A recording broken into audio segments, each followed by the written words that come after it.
क्षितिजाच्या पर्यंत दृष्टीपर्यंत पोहोचलेला होता आणि महाराष्ट्रातल्या समस्या, महाराष्ट्रातला ताणाबाणा, सोशल इंजिनिअरिंग या सगळ्यांची अत्यंत मूलभूत स्वरूपाचा अभ्यास हा त्यांचा होता. त्यांच्या जाण्यानं एक अभ्यासक आणि शासन आणि प्रशासन यामध्ये शासन काय असतं हे दाखवून देण्याची त्यांच्यामध्ये अद्वितीय जी क्षमता होती ही वाखाणण्यासारखी होती. अलीकडेच्या काळात प्रशासन हे नोकरशाही जुमानाला तयार नाही आणि नागरिकांच्या अनेक समस्या तशाच आहेत. अशा परिस्थितीत शासनाला कसं चालवायचं आणि जनतेला शासन काय असतं हे दाखवणं या दोन्ही क्षमता ह्या त्यांच्यामध्ये होता आणि आज त्यांच्यासारखा एक नेता जाणं ही महाराष्ट्राची हानी आहे. नक्कीच विरोधक जेव्हा टीका करायचे त्या टीकेला पण दादा टीकेतून उत्तर देत नव्हते, अगदी सौम्य पद्धतीनं त्याला उत्तर द्यायचे. हे जे गुण आहेत हे नेत्यांमध्ये दिसत नाहीत सध्याचे असं म्हणा.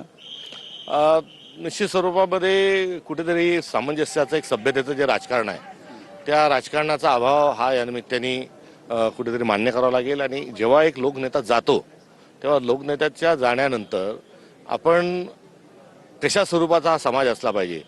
मतांची भिन्नता असताना, मतभेद असताना मनभेद होणार नाही आणि संस्कार सभ्यतेचा असला पाहिजे ही शिकवण पुढे घेऊन जाण्याची आवश्यकता आहे.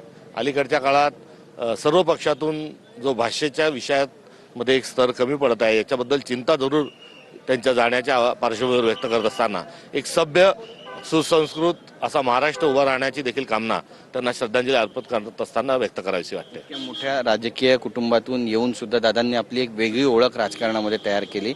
हे न भूतो आणि न भविष्यतो. दादांनी कधीही कुठल्याच म्हणजे महाराष्ट्रात टोटल कधीही जातीपात प्लॅन्टचं उद्घाटन होतं आमच्या गावामध्ये. तर त्यावेळेस दादा पहाटेच आले होते. म्हणजे अगदी नेते मंडळीलाही घाईघाईने उपस्थिती दाखवावं लागली. इतक्या पहाटे शिरसुफळमध्ये दादा आगमन झालते. खूप म्हणजे त्यांची कामाची शैली अशी होती की ते पहाटे उठून कामाला लागायचे. कुठून आलात तुम्ही दादा? धाराशिव जिल्ह्यातून आहे मी. धाराशिव जिल्हा शेवटचा तालुका उमरगा तालुका आहे. कर्नाटक सीमा बॉर्डरवर आमचं गाव आहे. खूप मोठं काम दादांनी आमच्यासाठी केले. आमच्या तालुक्यावर दादांचा खूप मोठा बारकाईने नजर राहिलेली आहे. आमच्या भागातला एक पावसाळी बिराजदार कारखाना भाडेतत्वावर घेऊन चालू केलेला आहे. अक्षरशः त्या कारखान्यावर पाणी नव्हतं तर टँकरनी पाणी आणून दादांनी ऊस गाळप केला शेतकऱ्यांचा. 1250 मेट्रिक टनाची कॅपॅसिटी असलेला कारखाना जवळपास आता 6000 मेट्रिक टनांना कारखाना चालतोय. त्या भागात जवळपास शेतकऱ्यांना 2800-3000 रुपये भाव मिळतोय. पहिलं 2800 रुपये भाव मिळायचा. आमच्या भागात आमचा काय पक्षाचा आमदार नाही काय नाही तरी बी आमच्या भागात रस्त्यांसाठी हे ते भरीव निधी 50-50 कोटी दादांनी निधी दिला. जिल्हा परिषद सदस्य होते आमचे सुरेशदाजी बिराजदार, प्रदेश उपाध्यक्ष आहेत. त्यांच्या माध्यमातून दादांनी खूप मोठं आमच्यासाठी योगदान उमरगा तालुक्यात धाराशिव जिल्ह्यासाठी दिलेलं आहे. आणि राजकारणात एक वजनदार दादा, वसंतदादाच्या नंतर जर महाराष्ट्रात दादा कोण असेल तर आदरणीय अजितदादाच होते. दादा हे नाव अजितदादासाठी राखीव असलं म्हणलं तर काय वेगळं ठरणार नाही. आणि दादा हे खूप मोठं विकासाच्या कामामध्ये धडाकेबाज निर्णय आणि एक शाश्वत नेता ज्याची प्रशासनावर पकड होती असं व्यक्तिमत्व अजितदादा होते. आणि दादांनी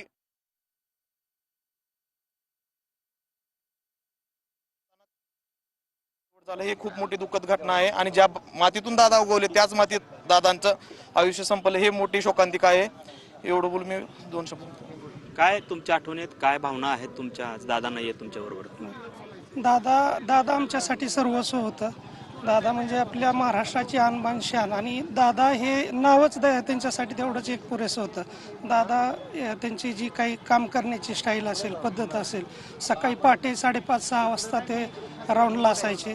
टोटल म्हणजे बारकाईनं कुठल्याही ठिकाणी गेलं तर बारकाईनं लक्ष देऊन अगदी म्हणजे झाडावर तर इतकं जीवापाड प्रेम करायचे. दुसरं म्हणजे जे काही त्यांचं राऊंड घेत असताना ज्या काही हे होत राहायच्या म्हणजे जे काही घाण साफसफाई असेल ह्याच्यावरती बारकाईने लक्ष द्यायचं. म्हणजे छोटे महिला वर्ग सुद्धा आहे. ताई तुझ्या काय आठवणी आहेत, काय सांगशील दादाबद्दल? VP कॉलेजमध्ये शिकते तर प्रत्येक वेळेस ते आले की असं वाटायचं VP कॉलेजचा रुबाब इतके म्हणजे त्यांनी एवढं आमच्यासाठी कॉलेजमध्ये काय काय करून ठेवलं होतं की ते दिसले प्रत्येक क्षणाला त्यांच्या आठवणीचे. कोणता एखादा चांगला उपक्रम झाला की असं वाटायचं हा दादांमुळे हे आपल्याला मिळतंय, दादांमुळे हे सुख आपल्याला अनुभवायला मिळतंय. बारामती एवढी सुंदर स्वच्छ त्यांच्यामुळेच झालेलं आहे सगळं. त्यांनी गेलंय ते असं रुबाब गेलाय बारामतीचा. तुमच्या काय आठवणी आहेत? तुम्हाला अश्रू अनावर आहेत?